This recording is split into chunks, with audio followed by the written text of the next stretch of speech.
శ్రీ మైసూర్ చాముండేశ్వరి దేవి జ్యోతిష్యాలయం. సమస్యలతో చింతిస్తున్నారా? అయితే ఒక్కసారి గురూజీకి ఫోన్ చేయండి. అనారోగ్యంతో బాధపడుతున్నారా? ఆర్థికంగా ఇబ్బంది పడుతున్నారా? మనశ్శాంతి కోల్పోతున్నారా? విద్య, ఉద్యోగం, విదేశీ ప్రయాణం, ప్రేమ, పెళ్లి, సంతానం, భార్యాభర్తల మధ్య గొడవలు, అనుమానాలు రావడం, నరదృష్టి, కుజదోషం, చేతబడి, వశీకరణ, రావలసిన డబ్బులు రాకపోవడం, ఇళ్లు స్థలాలు అమ్ముడుపోకపోవడం, ఎన్ని సంబంధాలు చూసినా పెళ్లి ముడిపడకపోవడం, ఇలా ఎటువంటి సమస్యలకైనా అంజనం వేసే ఫోన్ ద్వారానే జ్యోతిష్యం చెప్పబడును. Cell number 9652484281. ఓం శ్రీ మాత్రే నమః. ఛానల్లోకి స్వాగతం అండి. మార్చి 14వ తేదీన అత్యంత శక్తివంతమైన చంద్రగ్రహణం, అలాగే హోలీ పౌర్ణమి కూడా. ఆ రోజు రాత్రి 11 గంటలలోపు కొడుకులు ఉన్న కన్యా రాశి వారు ఈ చిన్న పరిహారం చేసినట్లయితే మీ జీవితంలో, అలాగే మీ యొక్క కొడుకుల జీవితంలో కూడా మీరు ఎంతో అభివృద్ధిని చూస్తారు. అలాగే ఆర్థిక సమస్యలు, అనారోగ్య సమస్యలు, వీటన్నింటి నుంచి కూడా మీకు రిలీఫ్ అనేది లభిస్తుంది. అలాగే మీ కొడుకుల యొక్క జీవితంలో కూడా అభివృద్ధిని మీరు చూడగలుగుతారు. అయితే మార్చి 14వ తేదీన ఎంతో శక్తివంతమైన రోజు హోలీ పౌర్ణమి, అలాగే చంద్రగ్రహణం. అయితే ఈ రోజు యొక్క విశిష్టత ఏంటి, అలాగే ఈ రోజున కొడుకులు ఉన్నవారు అసలు ఏ పరిహారం చేయాలి, ఏ పరిహారం చేయటం వల్ల మంచి ఫలితం ఉంటుంది, ఈ విధంగా చేయటం వల్ల మీకు కలిగే ప్రయోజనాలు ఏంటి, అసలు ఈ యొక్క పరిహారం ఎలా చేయాలి, ఇటువంటి ఎన్నో అంశాలను కూడా ఈ రోజు మనం ఈ వీడియోలో చాలా వివరంగా తెలుసుకుందాం. కానీ అంతకంటే ముందుగా మీకు మా స్మాల్ రిక్వెస్ట్, మీరు కనుక మన ఛానల్ని ఇప్పటి వరకు సబ్స్క్రైబ్ చేసుకోకపోతే వెంటనే సబ్స్క్రైబ్ చేసుకుని పక్కన ఉన్న బెల్ ఐకాన్ నొక్కి ఆల్ మీద సెలెక్ట్ చేసుకుంటే మేము ఇలాంటి వీడియోస్ అప్లోడ్ చేయగానే ముందుగా మీకు నోటిఫికేషన్ వస్తుంది. ఇక ఏమాత్రం లెట్ చేయకుండా వెంటనే వీడియోని స్టార్ట్ చేసేద్దాం. 2025 సంవత్సరంలో 4 సార్లు గ్రహణాలు ఉన్నాయి. మార్చి 14వ తేదీన వచ్చేటటువంటి గ్రహణం మొదటి చంద్రగ్రహణం హోలీ పౌర్ణమితో కలిసి వచ్చింది కాబట్టి ఈ రోజుకు ఎక్కువ ఇంపార్టెన్స్ ఉంది. ముఖ్యంగా అమావాస్య, పౌర్ణమి తిథుల్లో పరిహారాలకు ప్రత్యేకమైనవిగా భావిస్తూ ఉంటాం. ముఖ్యంగా అమావాస్య, పౌర్ణమి తిథి రోజుల్లో ఏ పరిహారం చేసినా కానీ నమ్మకంతో, విశ్వాసంతో చేయండి. ఖచ్చితంగా దాని ప్రతిఫలం మీరు పొందుతారు. పౌర్ణమి తిథి రోజున చంద్రగ్రహణం అనేది ఏర్పడుతుంది. అయితే చంద్రగ్రహణం సమయంలో ఇంటి నుంచి బయటకు రాకూడదని, అలాగే చంద్రగ్రహణాన్ని నేరుగా కళ్ళతో చూడకూడదని చెప్తూ ఉంటారు. మనం కూడా చిన్నప్పటి నుంచి వింటూనే ఉన్నాం కదా. అయితే చంద్రగ్రహణం సమయంలో గర్భిణీ స్త్రీలు బయటకు వెళ్లటం నిషేధించబడింది. జ్యోతిష శాస్త్రం ప్రకారం చంద్రగ్రహణం గర్భాన్ని ప్రభావితం చేస్తుంది కాబట్టి గర్భిణీ స్త్రీలు గ్రహణ సమయంలో బయటకు కూడా వెళ్ళకూడదు. అలాగే గర్భిణీ స్త్రీలు ఇంట్లో కుట్టు పని, అల్లికలు పని చేయకూడదు. గోళ్లను అసలు కత్తిరించనేయకూడదు. ఇక ఇంట్లో పూజా మందిరంలో ఉన్న దేవుని విగ్రహాలను ఈ యొక్క రాశి వారు తాకకూడదు. ఈ సమయంలో మంత్రాలను పఠించవచ్చు. ఈ గ్రహణ సమయంలో వంటగదికి సంబంధించినటువంటి పనులు చేయటం కానీ, వంట పని చేయటం కానీ అస్సలు చేయనేకూడదు. అయితే ఈసారి వచ్చేటటువంటి అంటే మార్చి 14వ తేదీన వచ్చే చంద్రగ్రహణం అనేది ఇది మొదటి చంద్రగ్రహణం కూడా. మన జీవితంలో గ్రహాలు, నక్షత్రాలకు ప్రత్యేకమైనటువంటి ప్రాముఖ్యత ఉంది. జ్యోతిష శాస్త్రం ప్రకారం గ్రహాల స్థానాల్లో మార్పులతో వ్యక్తి యొక్క అదృష్టంలో కూడా మార్పులుంటాయి. వీటిల్లో సూర్యగ్రహణం, అలాగే చంద్రగ్రహణం ముఖ్యమైనవి. అయితే ఈ యొక్క చంద్రగ్రహణం భారతదేశంలో కనిపించదు కనుక సూతక కాలం కూడా చెల్లదు. ఈ యొక్క చంద్రగ్రహణం భారతదేశంలో కనిపించదు. కానీ చంద్రగ్రహణం తూర్పు ఆసియా, ఆస్ట్రేలియా, పసిఫిక్ మహాసముద్రం, అట్లాంటిక్ మహాసముద్రం, ఉత్తర అమెరికా, ఉత్తర ధ్రువం, అదేవిధంగా నైరుతి యూరోప్, దక్షిణ అమెరికా, దక్షిణ ధ్రువంలో కనిపిస్తుంది. ఇక ఈ ప్రాంతాల్లో ఉన్నటువంటి ప్రజలు ఖచ్చితంగా జాగ్రత్తలు తీసుకోవాల్సి ఉంటుంది. అయితే ఈ గ్రహణం రోజు హోలీ పౌర్ణమి కూడా రావటం జరిగింది కాబట్టి ఈ రోజున చాలా విశేషమైనదని పండితులు సైతం చెప్తూ ఉన్నారు. ముఖ్యంగా లక్ష్మీదేవికి పౌర్ణమి చాలా ఇష్టం అన్న విషయం మనందరికీ కూడా తెలిసిందే కదా. అయితే పౌర్ణమి రోజున గుర్తుపెట్టుకుని లక్ష్మీదేవికి విశేషంగా ధూప దీప నైవేద్యాలతో పూజ గనుక చేస్తే అద్భుతమైనటువంటి ఫలితాన్ని మీరు పొందుకోవచ్చు. అలాగే గ్రహణం ఉన్నా లేకపోయినా దైవనామస్మరణ చేయటం అనేది ఎప్పుడూ కూడా తప్పు కాదు. ఎందుకంటే దేవతారాధన ఎంత చేస్తే అంత ఫలితం మనకు దక్కుతుంది. కాబట్టి ఈ సమయంలో శివనామస్మరణ కానీ, లేదా మీ ఇష్టమైన నామస్మరణ కానీ తప్పకుండా చేసుకోవచ్చు. ఇకపోతే ఏది కుదరకపోతే గనక కనీసం శివ పంచాక్షరి జపంతో అయినా సరే ఈరోజు మీరు గడపండి. అలాగే మీరు రావి చెట్టుకు 108 సార్లు ప్రదక్షిణలు చేస్తే కనుక జాతకంలో ఉండే సకల దోషాలు తొలగిపోతాయి. పౌర్ణమి రోజున శివారాధన, అలాగే విష్ణు ఆరాధన చేసి రావి చెట్టుకు ప్రదక్షిణలు చేస్తే కనుక జాతక దోషాలు, ఇకపోతే ఈ యొక్క రాశికి సంబంధించి అన్ని ఏవైతే ఉంటాయో దోషాలన్నీ కూడా తొలగిపోతాయి. ఈ పౌర్ణమి అనేది స్త్రీలకు మరింత ప్రత్యేకమైన రోజు.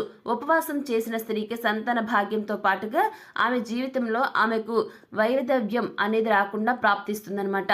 అయితే ఈ యొక్క విశేషమైన పోలిక అంటే పౌర్ణమి రోజున పేదలకు అవసరమైన వస్తువులను దానం చేయటం వలన కూడా పుణ్య ఫలితాన్ని పొందుతారు. ఇంతటి విశేషమైన పౌర్ణమి రోజు కొడుకులున్న ప్రతి తల్లి కూడా చేయవలసిన పరిహారం ఏమిటి అనే విషయాన్ని ఇప్పుడు మనం తెలుసుకుందాం.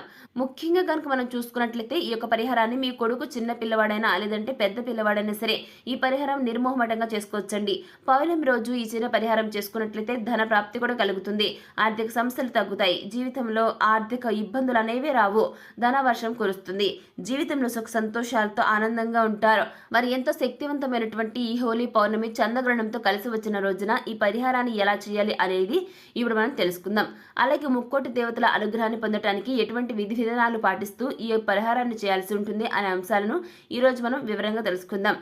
మన సనాతన సాంప్రదాయంలో పౌర్ణమి తిథికి చాలా మతపరమైనటువంటి ప్రాముఖ్యత ఉంది. అటువంటి పౌర్ణమి తిథి నాడు చెడు శక్తి తీసేయడానికి చిన్న చిన్న పరిహారాలు చేస్తూ ఉంటాం. ఇక పెద్దలు చెప్పినటువంటి చిన్న పరిహారాలు చేసుకోవడం వల్ల ధనపరమైన సమస్యలన్నీ తొలగిపోతాయి. మీ పిల్లలు చిన్న పిల్లలైతే ఇంట్లో మారం చేయకుండా ఉండాలి అంటే కనుక ఈ విధంగా మీరు ఈ పరిహారం చేసుకోవచ్చు. అదేవిధంగా పెద్దలు చెప్పిన మాట వింటారు.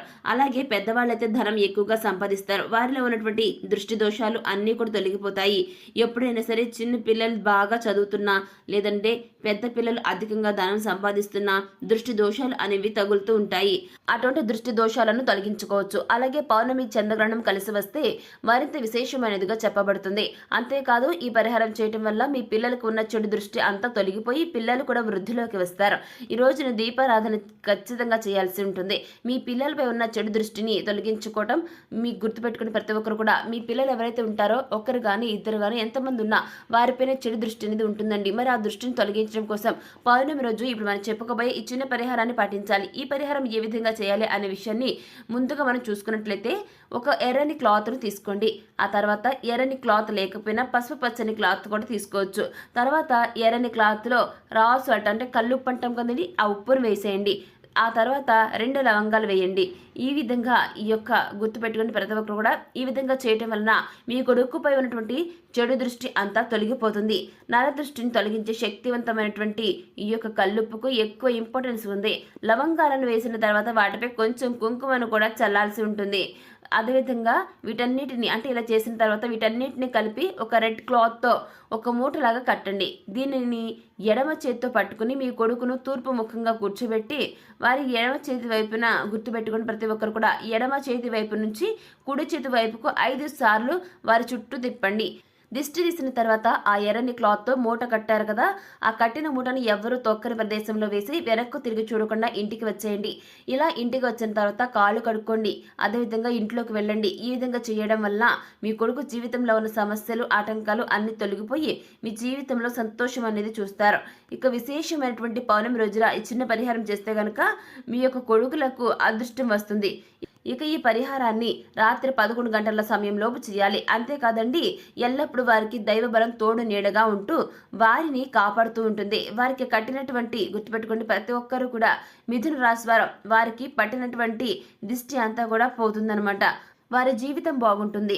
అంటే మీ కొడుకులు చిన్నవారైనా పెద్దవారైనా సరే వారు చదువులో ముందు ఉండాలన్నా కూడా లేదా ఎక్కువగా డబ్బులు సంపాదించాలన్నా కూడా ఈ చిన్న పరిహారం చేసుకోవచ్చు. ఎక్కువగా డబ్బులు సంపాదిస్తున్నా కూడా కొంతమంది ఓర్వలేనితనం ఉంటుంది. ఒకవేళ వాళ్లకు దిష్టి తగిలితే కనుక తరచూ అనారోగ్యం బారిన పడుతూ ఉంటారు. ఒకవేళ మీ పిల్లలకి కూడా ఇలా జరుగుతూ ఉంటే ఖచ్చితంగా ఈ పరిహారాన్ని చేసి చూడండి, రిజల్ట్ మీరే చూస్తారు. ఇలా చేయటం వల్ల మీ కొడుకుపై ఉన్న నెగిటివ్ ఎనర్జీ నరదృష్టి అంటాం కదండి, ఆ యొక్క నరదృష్టి అంతా తొలగిపోతుంది.